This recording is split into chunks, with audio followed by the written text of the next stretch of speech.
for bringing us the other side of these stories about crime, because usually we get to learn more about the killer, the serial killer, but this time you're bringing us the inside, how it's solved and the whole operations more in depth.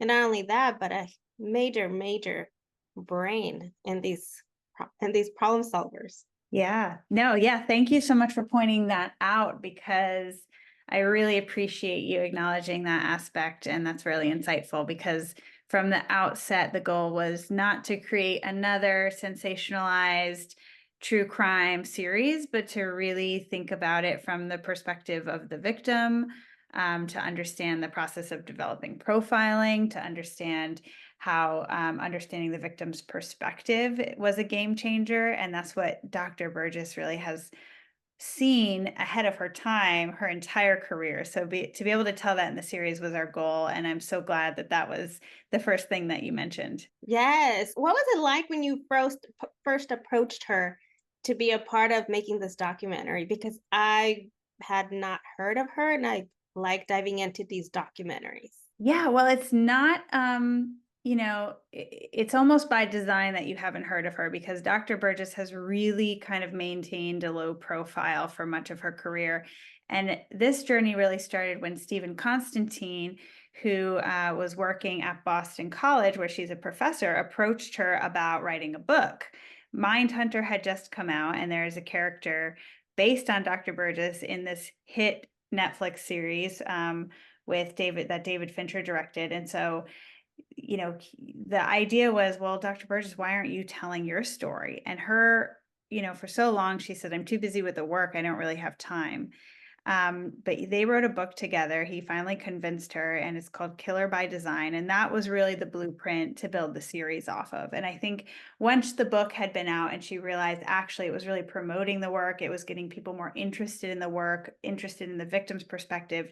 I think she realized that telling her story was valuable as much as she's not really looking for the spotlight. It's crazy how even in her household, how you have her kids in the documentary where they're like, we had no idea what a big shot she was. Right? Yeah, I mean, so surreal. I mean, I guess when you have little kids, you might not be talking about serial rapists and serial killers. I mean, it makes sense, but it's incredible that she, I start the whole series with the question about, imagining her like Batman, and it's funny that that ended up actually in as the opening, but it was something that I had always thought of her as when I was learning about her story and learning about the two lives that she lived, how she would fly down to Quantico and work in the basement with the behavioral science unit, trying to understand and capture serial killers, and then fly back home for dinner with her four kids in a suburban Boston neighborhood, with all of the other neighbors and mothers, mostly who are stay-at-home moms, and kind of live these dual lives. And so I always thought that was a fascinating part of Dr. Burgess's life and her career. And yeah, she kept it secret for the most part from her kids until she eventually kind of put them to work when they were old enough to realize what was going on. She brought them down to Quantico and really involved them as well. So for the interviews, interviewing her, was it yourself? Yes. And how did you prepare? Was it based on the order of how you were going to be, had the 3 episodes going to be playing, or is it based on a little more on your own curiosity first to give you an idea of how to put everything together? It was all of those things. It was a lot of, my process in any sort of documentary is really understanding who the person is, what drives them, what the origin is. Learning about Uncle Frank, for example, was part of that process of, take me back. What were those early memories where that first kind of defined who she became later? And so it was a lot of, digging into her experiences as a young person, her work as a nurse, and finding what she was passionate about and most emotionally engaged in, like the Missy case, for example. Like that became such a big part of the second episode because uh, she was really emotional, and you could tell it really impacted her. So I think it was always kind of that push and pull of like following like the timeline of the cases and her story and her work that were more high profile and like BSU, serial killers, Menendez, Cosby, things we knew we wanted to hit on, but then also really kind of that curiosity of what's most important to her and what are the stories that she wants to tell. Speaking of timeline that she followed, she did follow, but there was one that she did not follow, which was the basic education career that most women took back in the day, late 70s, part of 80s, and she made a difference in that. And that opened up to how lucky we are as women today to have choices. And women like her opened the door for us. Absolutely. Yeah. I mean, I still think there's work to be done on that front, but I think that, yeah, when you think about the fact that Dr. Burgess in the late 70s was one of the only women at the FBI, we tell the story of how when she went down to Louisiana, they called, the FBI saying there's a woman here saying she's with the FBI. She must be an impersonator. They couldn't even grasp that a woman could be affiliated with the FBI at that time. So it just goes to show how trailblazing she was and how much conviction it took for her to kind of march into those rooms and to be able to say, actually, I can contribute here. That was something a lot of women didn't do or didn't have the confidence to do. But as we say, I think Candace DeLong says at some point in the series towards the end, she really was always the smartest person in the room. And that's what kind of, gave her the access that she had and the ability to have the influence she had. Is there something you're taking away from getting to know her, and sitting down with her and learning so much about her? She really is kind of, I thought, well, I'm going to understand kind of the secret to being able to have so much influence, to do all of these things, to juggle multiple lives. And I realized, there is no secret to it. She's just kind of an extraordinary person.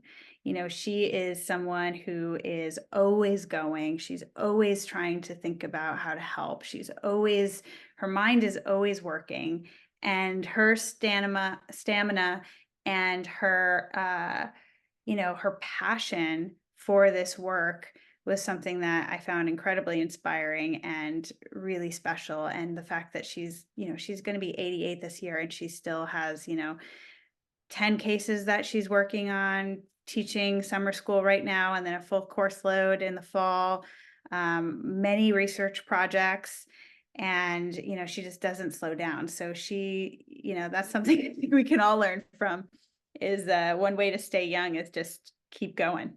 To keep busy, that brain stimulation, right? Absolutely. In her case, yes. Yes.